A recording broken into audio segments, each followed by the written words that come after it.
Hello everyone, you are watching YouTube channel Online Education. I am Assistant Professor Praveen Thakur. आज जिस विषय को लेकर मैं आप लोगों के बीच उपस्थित हूँ वो है कौटिल्य का राज्य का जो सप्तांग सिद्धांत है।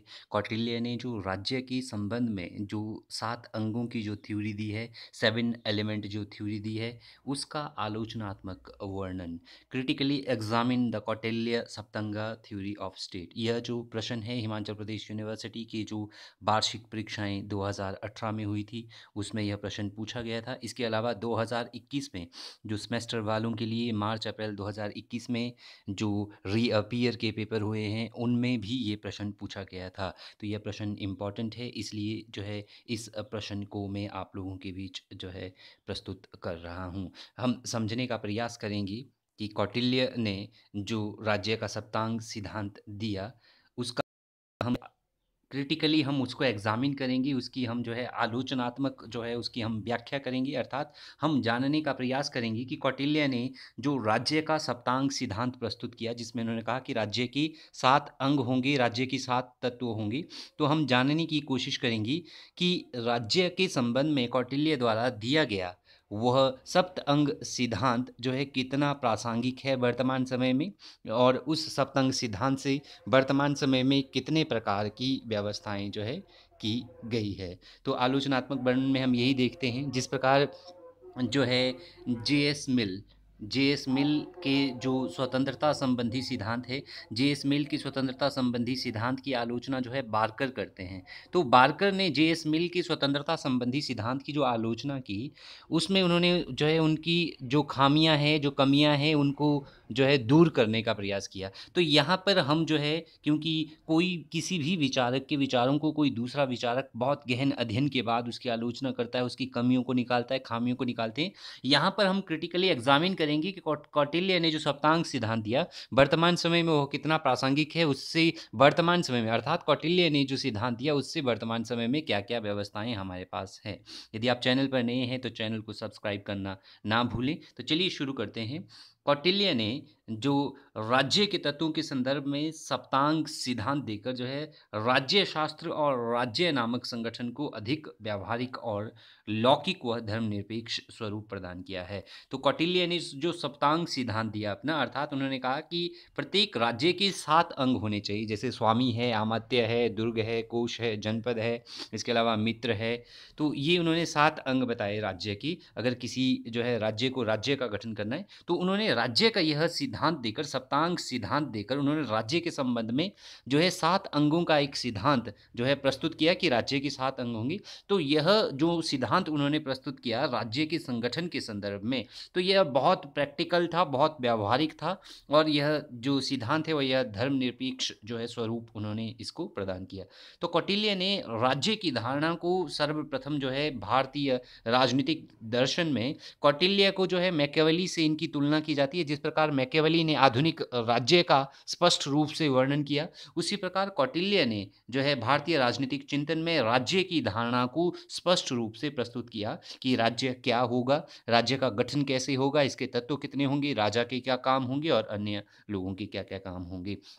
तो राज्य के संबंध में कौटिल्य ने जो सप्तांग सिद्धांत में जो एक सप्तांग सिद्धांत प्रस्तुत किया, उस सिद्धांत पे उन्होंने आधुनिक राज्य के तत्वों, अर्थात वर्तमान समय में जो उन्होंने सप्तांग सिद्धांत दिया है, तो वर्तमान आधुनिक राज्य के जो 4 तत्व है, वर्तमान आधुनिक राज्य के 4 तत्व कौन कौन से हैं? एक तो है जो है निश्चित भूमि, दूसरी है जनसंख्या, तीसरा है जो है सरकार, और चौथा है प्रभुसत्ता। तो वर्तमान समय में जो राज्य के 4 तत्व हैं उन जो है 4 तत्वों में जो भूमि है, निश्चित भूमि है, और जो जनसंख्या है, वो कहीं न कहीं जो है प्रत्यक्ष और अप्रत्यक्ष तौर पर कौटिल्य की जो है दर्शन का, कौटिल्य की फ़िलॉसफ़ी का परिणाम है। क्योंकि कौटिल्य भी जो है भूमि को जो है प्रमुखता देते थे कि राज्य की अपनी निश्चित सीमा होनी चाहिए, और उस सीमा पर जो है विभिन्न प्रकार के दुर्ग होने चाहिए, विभिन्न प्रकार की बाउंड्री जो है होनी चाहिए। इसके अलावा वो जो है राज्य की जनसंख्या पर भी बल देते थे। तो इन सब का वर्णन जो है कौटिल्य की सप्तांग सिद्धांत में मिलते हैं।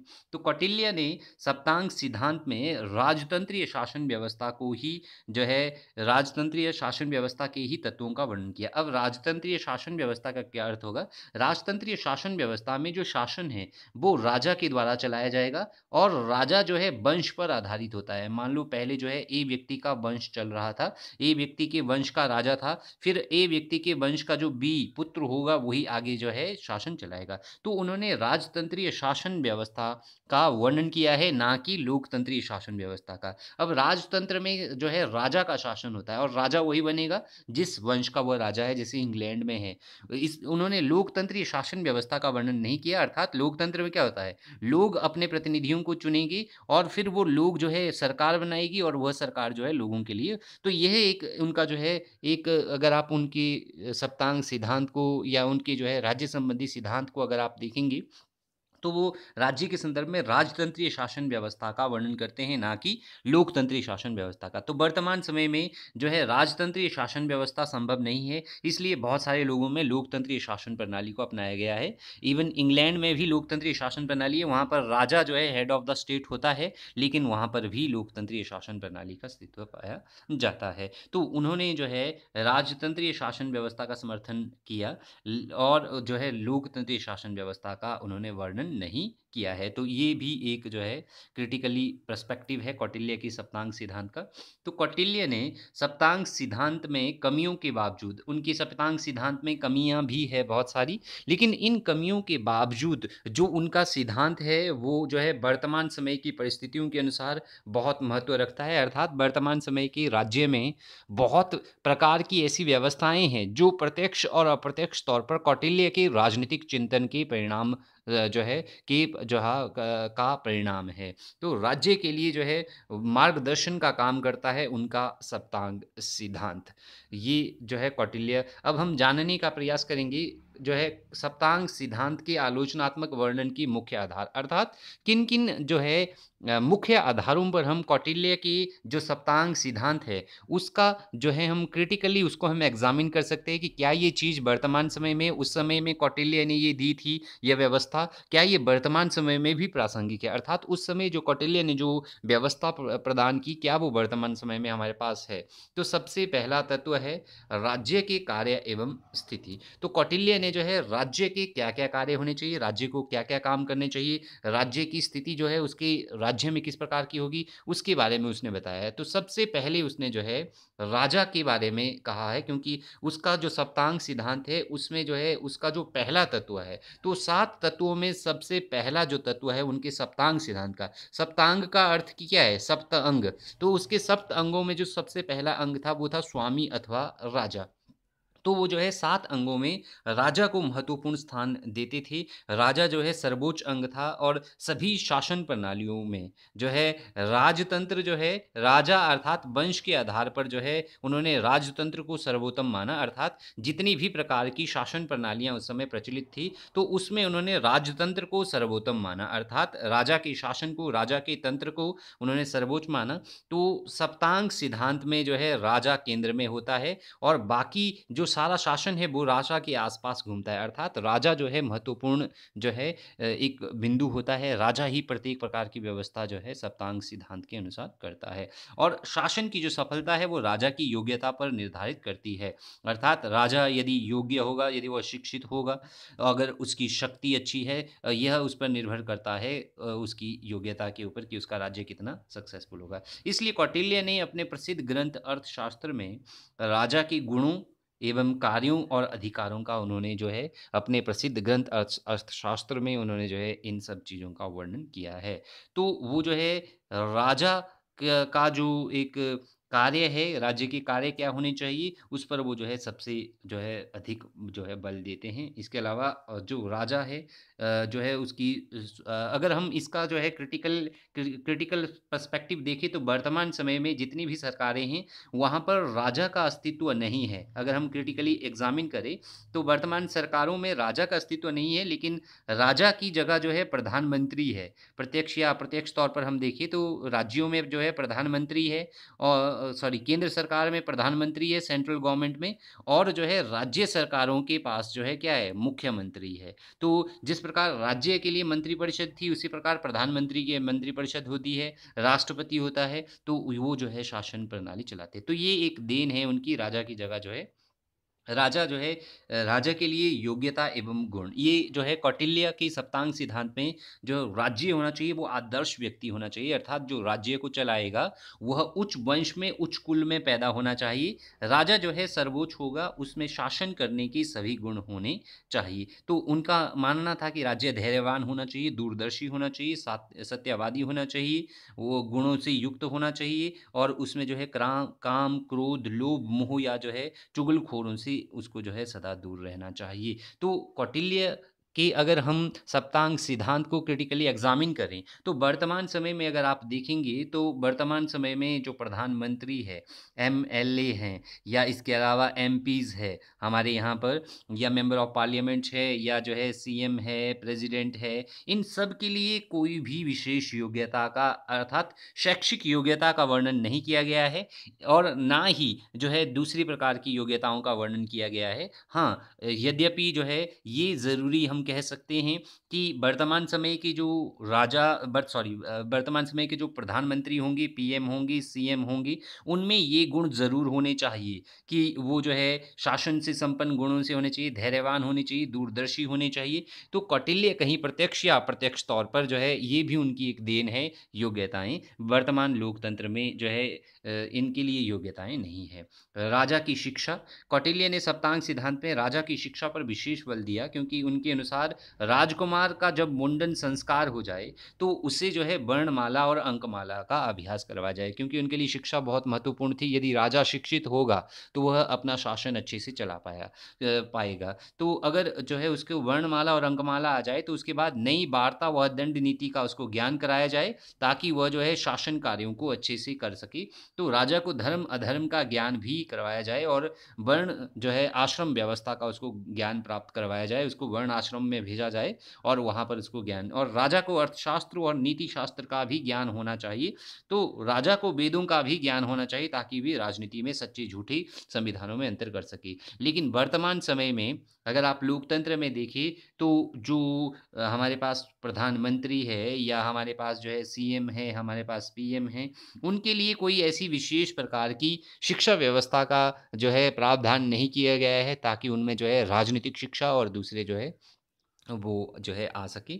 इसके अलावा जो है वंश पर आधारित राजा अथवा राजतंत्र, जो उनके सप्तांग सिद्धांत था, या जो उसके राज्य के कार्य और शक्तियाँ उन्होंने कहा, तो उन्होंने कहा कि जो राजा होगा अर्थात जो राजा बनेगा वो वंश पर आधारित होगा। मान लो ए व्यक्ति का वंश है, तो ए व्यक्ति का आगे जो पुत्र होगा, ए व्यक्ति का आगे पुत्र होगा, वही जो है राजा बनेगा। यदि उसके अभी पुत्र नहीं है या उसकी पुत्री है, तो पुत्री जो है उसके जो है पद पर बैठेगी, राजा के पद पर। अगर जो है पुत्री भी नहीं है, अगर रानी जो है गर्भवती है, तो राजवंश से तो रानी जो है तब तक पद पर बैठेगी जब तक वह जन्म नहीं देती है पुत्र या पुत्री को। तो उन्होंने कहा कि जो राजा होगा वो वंश पर आधारित होगा, अर्थात राजवंश के पास ही शक्ति रहेगी। यदि राजा की मृत्यु हो जाए तो पैतृक आधार पर उसका पुत्र जो है उसके स्थान को प्राप्त कर लेगा, उसकी गद्दी को प्राप्त कर लेगा। यदि पुत्र नहीं है तो पुत्री, अगर जो है पुत्री भी नहीं है तो महामंत्री जो है तब तक जो है जो उनकी पत्नी है, ठीक है, उनको जो है सत्ता जो है संभालेगा। जब उनकी पुत्र या पुत्री हो जाती है तो वो जो है उस पद पर बैठेंगे। लेकिन वर्तमान समय में अगर आप लोकतंत्र को देखेंगे तो लोकतंत्र वंश पर आधारित नहीं है। लोकतंत्र में जो है कोई भी व्यक्ति, चाहे वो उच्च कुल का हो, निम्न कुल का हो, उसको जो है उन सभी व्यक्तियों को जो है एमएलए बनने का अधिकार है। अगर उनमें जो है चुनाव लड़ते हैं, वो उनको जो है चुनाव लड़ने का अधिकार है, मत देने का अधिकार है। तो वर्तमान जो है इसमें ऐसा नहीं है कि जो राजा है अर्थात प्रधानमंत्री है, मुख्यमंत्री है, वो जो है किसी वंश या राजतंत्र से संबंधित होंगे।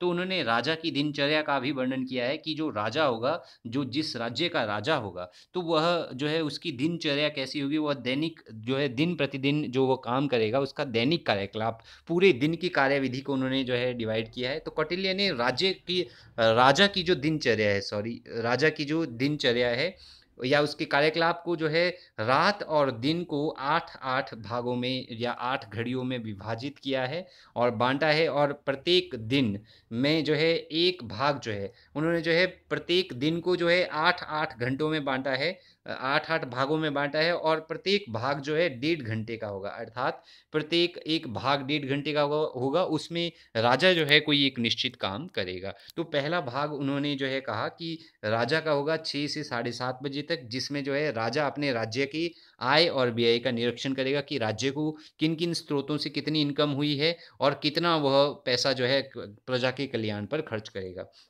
दूसरे भाग में वह नगरवासियों के कार्य देखेगा कि नगरवासी किस प्रकार के कार्य कर रहे हैं। अगर नगरवासियों को कोई योजनाएँ दी गई है तो वो क्या योजनाओं पर कार्य कर रहे हैं, नहीं। तीसरे भाग में वह स्नान, वह भोजन, वह स्वाध्याय करेगा, अगर अपना स्वयं का अध्ययन करेगा या पुस्तकों का अध्ययन करेगा। चौथे भाग में वह वित्त का निरीक्षण करेगा कि जो उसकी ट्रेज़री में जो उसका कोष होता था राजा का, उसका निरीक्षण करेगा कि कितना धन है, कितने धन जो है कहाँ-कहाँ खर्चा किया जाए। 5 में वह राजा मंत्रियों व गुप्तचरों के साथ विचार-विमर्श करेगा कि मंत्रियों और जो उसके गुप्तचर होते हैं, अर्थात जो राजा को जो है सीक्रेट सूचनाएँ, अपने शत्रुओं के संदर्भ में गुप्त सूचनाएँ भेजते हैं, और उनके साथ विचार-विमर्श करेगा कि राजा के कार्यों की, राज्य के कार्यों के बारे में या दूसरे राज्य के विरुद्ध जो है नीतियाँ बनाने के कार्यों में। छठा भाग में उन्होंने आराम व मनोरंजन के लिए रखा, इसमें वो आराम करेंगे और मनोरंजन की जो है गतिविधियाँ करेंगी। सातवें भाग में उन्होंने जो है शस्त्रों, हाथी और घोड़े का निरीक्षण करना रखा गया है कि सातवें भाग में वो दिन की सातवें भाग में वो क्या करेंगे, शस्त्रों, हाथियों और घोड़ों का निरीक्षण करेंगे। इसके अलावा जो है आठवें भाग में वो जो है सेनापति से युद्ध कला पर बातचीत करेंगे कि युद्ध कला पर बातचीत करेंगे कि युद्ध के क्या क्या आयाम है, किस तरीके से युद्ध जीते जा सकते हैं, युद्ध कला पर वो जो है बात करेंगे। इसके अलावा जो है राजा की शक्तियाँ और वह कार्य के संदर्भ में यदि हम देखें तो वर्तमान समय में अगर हम देखें तो जो हमारे प्रधानमंत्री है या मुख्यमंत्री है, उनके जो कार्य प्रणाली है वो भी लगभग जो है ऐसी ही विभाजित होती है कि कब-कब उनके क्या-क्या प्रोग्राम होंगे, कहाँ-कहाँ जो है उनके प्रोग्राम होंगे। तो राजा की शक्तियाँ और कार्य क्या-क्या होंगे? सबसे पहला कार्य जो है राजा का होगा प्रजा का कल्याण, क्योंकि राजा का जो है जन्म ही इसलिए किया गया है, राजा इसलिए वो बना है ताकि वह लोगों की इच्छा अनुसार शासन चला सके। तो लोगों के कल्याण के लिए जो है राजा अस्तित्व में आया है।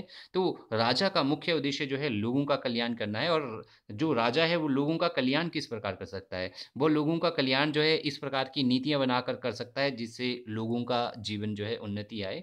तो वह ऐसी नीति, वह कार्य या इस भावना से प्रेरित होना चाहिए जिससे जन कल्याण हो। वर्तमान समय में सरकारों का भी मुख्य उद्देश्य जो है जन कल्याण होगा। अगर हम वर्तमान समय में कौटिल्य की प्रासंगिकता को देखेंगे, तो वर्तमान समय में जितनी भी सरकारें हैं, तो प्रत्येक सरकार का मुख्य उद्देश्य जो है प्रजा का कल्याण होता है। प्रत्येक सरकार जो है इस प्रकार के कानून बनाना चाहती है जिससे लोगों का अधिक से अधिक जो है कल्याण हो, उनका जीवन जो है अच्छे से गुज़र जाए।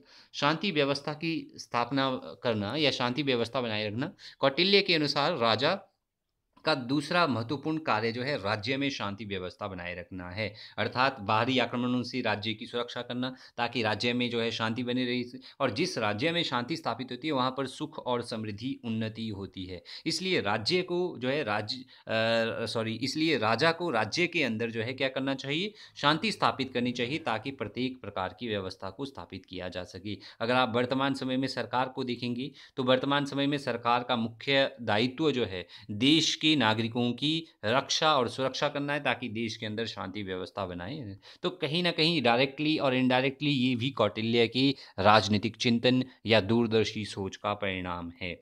इसके अलावा दंड जो है न्याय व्यवस्था की उन्होंने जो है सबसे महत्वपूर्ण वो जो है दंड व्यवस्था को और कानून व्यवस्था को कौटिल्य मानते थे। कौटिल्य के अनुसार जो दंड की व्यवस्था करना भी राजा का महत्वपूर्ण कार्य है। जो व्यक्ति कानून का उल्लंघन करता है, अर्थात वो जो है राजा के तय नियमों के अनुसार कार्य नहीं करता है या वो कानूनों का उल्लंघन करता है, तो राजा उसे जो है दंड दे सकता है और राजा भी इस दंड के अधीन है। अगर राजा खुद भी कुछ गलत करता है, तो राजा दंड के अधीन है। अगर राजा भी कुछ गलत करेगा, तो उसे भी दंड के अधीन दोषी पाए जाने पर सज़ा दी जाएगी। तो कौटिल्य का जो राजा था, वो निरंकुश नहीं था। अगर वह कुछ गलत करता था, निरंकुश नहीं था, उस पर जो है अंकुश लगा था। निरंकुश मीन्स उसकी शक्तियाँ जो है सीमित नहीं थी, उसकी शक्तियाँ सीमित थी।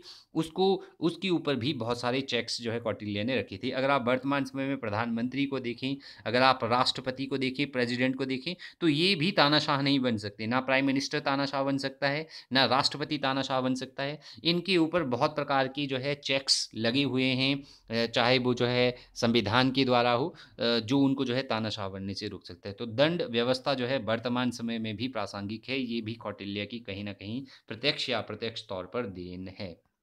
इसके अलावा आर्थिक कार्यों का जो है वो कहते थे, कौटिल्य के अनुसार जो है राजा को कृषि, वाणिज्य, उद्योग धंधों की व्यवस्था करनी चाहिए। अर्थात कृषि, वाणिज्य मीन्स व्यापार, उद्योग धंधों की व्यवस्था करनी चाहिए और इनके विकास के लिए जो है अनेक तरह की कृषि, वाणिज्य और उद्योग धंधों के विकास के लिए राज्य को अनेक तरीके के कार्य करने चाहिए, ताकि जो है पशुओं के विकास और सिंचाई की व्यवस्था भी राज्य को करनी चाहिए। तो आर्थिक कार्य में भी कौटिल्य जो है सप्तांग सिद्धांत के अंतर्गत जो है बहुत महत्वपूर्ण जो है स्थान देती थी आर्थिक कार्यों को। अगर आप वर्तमान समय में भी देखें, तो आर्थिक कार्यों के संदर्भ में जो वर्तमान सरकारें हैं, जो वर्तमान गवर्नमेंट है, वो प्रत्येक वर्ष जो है बजट प्रस्तुत करती है और बजट के माध्यम से किस क्षेत्र में कितना पैसा, शिक्षा में कितना पैसा खर्च होगा, स्वास्थ्य में कितना पैसा खर्च होगा, उद्योगों में कितना पैसा खर्च होगा, वो बजट के माध्यम से प्रस्तुत करती है। और प्रत्येक प्रकार की आर्थिक सुविधाएं जो है वर्तमान सरकारें भी अपने नागरिकों को प्रदान करती है। तो वो भी कहीं न कहीं कौटिल्य के राजनीतिक चिंतन का ही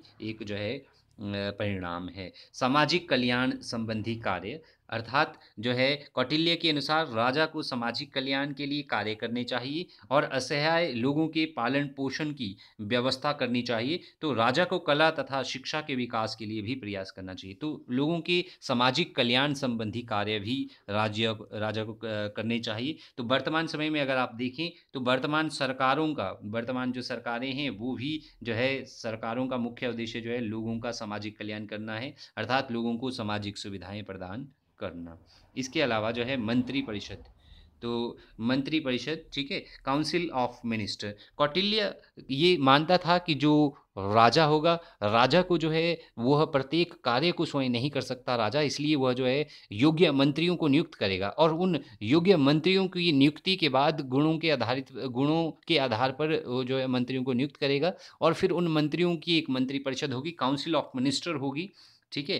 तो वो कहता था कि कौटिल्य ने राजा को सलाह, सहयोग तथा सहायता देने के लिए मंत्रिपरिषद, काउंसिल ऑफ मिनिस्टर की व्यवस्था की और कौटिल्य ने मंत्रिपरिषद का समर्थन किया है। वर्तमान सरकारों में मंत्रिपरिषद का गठन जो है प्रधानमंत्री केंद्र सरकार में जो है मंत्रिपरिषद का गठन करते हैं, जिसमें जो है 3 तरीके की जो है मिनिस्टर होते हैं। एक तो होते हैं कैबिनेट मिनिस्टर, जिनको हम कहते हैं, दूसरे होते हैं स्टेट मिनिस्टर, जिनको जो है हम जो है राज्य मंत्री कहते हैं, और तीसरे होते हैं उप मंत्री, जिनको हम जो है डिप्टी मिनिस्टर कहते हैं। तो मंत्रिपरिषद में 3 प्रकार के मंत्री होते हैं और कौटिल्य भी मंत्रिपरिषद का वर्णन करते थे, लेकिन उन्होंने मंत्रिपरिषद के मंत्रियों की जो है संख्या निश्चित नहीं की। अगर आप वर्तमान समय में देखेंगे, तो मंत्रिपरिषद में 60 से 80 तक के मंत्री होते हैं, लेकिन कैबिनेट में 15 से 20 मिनिस्टर होते हैं, जिनको स्वतंत्र प्रभार मिला होता है, जैसे शिक्षा मंत्री, स्वास्थ्य मंत्री या सिंचाई मंत्री या जो है शिक्षा मंत्री, ये जो है कैबिनेट मिनिस्टर होते हैं। इसके अलावा जो है राज्य मंत्री होते हैं और जो है राज्य उपमंत्री भी होते हैं। तो कहीं न कहीं ये भी कौटिल्य की देन है मंत्री परिषद वर्तमान समय में। तो राज्य सरकारों को मुख्यमंत्री करता है और प्रत्यक्ष और अप्रत्यक्ष तौर पर यह भी कौटिल्य का और पश्चिमी विचारकों की देन है मंत्रिपरिषद। कौटिल्य ने मंत्रियों की संख्या जो है निश्चित नहीं की है कि मंत्रिपरिषद में कितनी जनसंख्या होनी चाहिए। हालाँकि मनु और शुक्राचार्य ने जो है इनकी संख्या निश्चित की है, लेकिन वर्तमान समय में संविधान के अनुसार एक जो है मंत्रिपरिषद में अगर आप देखेंगे, तो एक मंत्रिपरिषद में 60 से 80 तक के मंत्री होते हैं और कैबिनेट में 15 से 20 तक के मंत्री हो सकते हैं। तो ये भी जो है मंत्री परिषद जो है ये भी कौटिल्य की देन है और मंत्रिपरिषद के सदस्यों की योग्यताएं जो है कौटिल्य ने कहा कि वो बुद्धिमान होना चाहिए, चतुर होना चाहिए, वाक् चतुर होना चाहिए और स्वामी भक्त और जो है सुशील होना चाहिए। तो वो मंत्रिपरिषद की बात भी करते थे। अगर हम निष्कर्ष निकालें कौटिल्य की सप्तांग सिद्धांत के संदर्भ में कि कौटिल्य ने जो राज्य का सप्तांग सिद्धांत, अगर हम उसका निष्कर्ष देखें, यदि कौटिल्य के राज्य के सप्तांग सिद्धांत का जो है आलोचनात्मक मूल्यांकन किया जाए या उसका मूल्यांकन किया जाए, तो कहा जा सकता है कि वर्तमान राज्य के जो 4 तत्वों में से, अर्थात वर्तमान राज्य के जो 4 तत्व कौन-कौन से हैं? सबसे पहले हैं निश्चित भूभाग, है ना? निश्चित जो है जिसको हम भूमि कहते हैं, निश्चित भूमि, फिर जो है जनसंख्या, जनसंख्या के बाद जो है सरकार है, और सरकार के बाद जो है प्रभुसत्ता है। तो वर्तमान समय के जो 4 तत्व है सरकार के, 1, 2, 3 और 4, जो है निश्चित भूमि, जनसंख्या, सरकार और प्रभुसत्ता। तो इन 4 तत्वों में से बहुत सारे तत्व जो है कौटिल्य की तरह मिलते हैं। जैसे निश्चित भूमि, तो कौटिल्य भी भूप्रदेश की बात करते हैं, जनसंख्या की बात कौटिल्य भी करते हैं, ठीक है? तो जो है बहुत सारे जो है कौटिल्य से मिलते हैं, जैसे भूप्रदेश और जनसंख्या।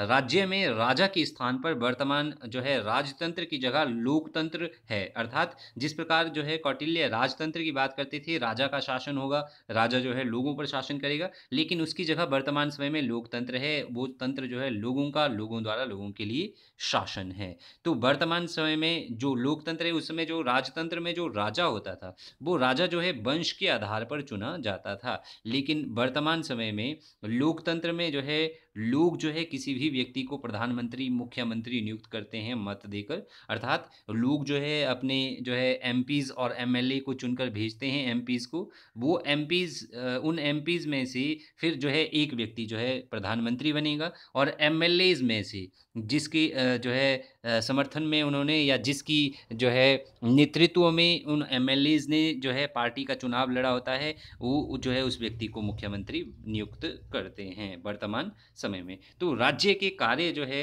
वर्तमान समय के जो राज्य के कार्य, वो कौटिल्य के कार्यों से मिलते जुलते हैं। जैसे लोगों का कल्याण वर्तमान राज्य में भी है, कौटिल्य भी इसकी बात करते थे, शांति व्यवस्था की स्थापना, इसकी बात कौटिल्य करते थे। वर्तमान राज्यों में भी शांति व्यवस्था की स्थापना के लिए राज्य, सामाजिक कल्याण, यह कौटिल्य राज्य के कौटिल्य मानते थे कि सामाजिक कल्याण राज्य का उद्देश्य होना चाहिए। तो वर्तमान राज्य भी सामाजिक कल्याण के लिए समर्पित है। तो वर्तमान प्रभुसत्ता संपन्न राज्यों के भी ये सभी कार्य है, चाहे वो लोगों का कल्याण हो, शांति व्यवस्था हो, लोगों की सुरक्षा हो, या जो है लोगों का जो है प्रत्येक प्रकार से उनको सुरक्षा प्रदान करना है। तो सरकार, मंत्रिपरिषद, या इसके अलावा जो है सरकार हो, मंत्रिपरिषद हो, या मंत्रिपरिषद में कैबिनेट मंत्री, राज्य मंत्री, उप मंत्री इत्यादि की व्यवस्था कौटिल्य के प्रत्यक्ष या अप्रत्यक्ष जो है दूरदर्शी सोच का परिणाम है। तो यदि हम कौटिल्य के सप्तांग सिद्धांत का यदि हम क्रिटिकली एग्जामिन करें, तो बहुत सारी ऐसी व्यवस्थाएं हैं जो कौटिल्य के सिद्धांत से वर्तमान लोकतंत्रीय राज्यों में जो है पाई जाती हैं। Thank you.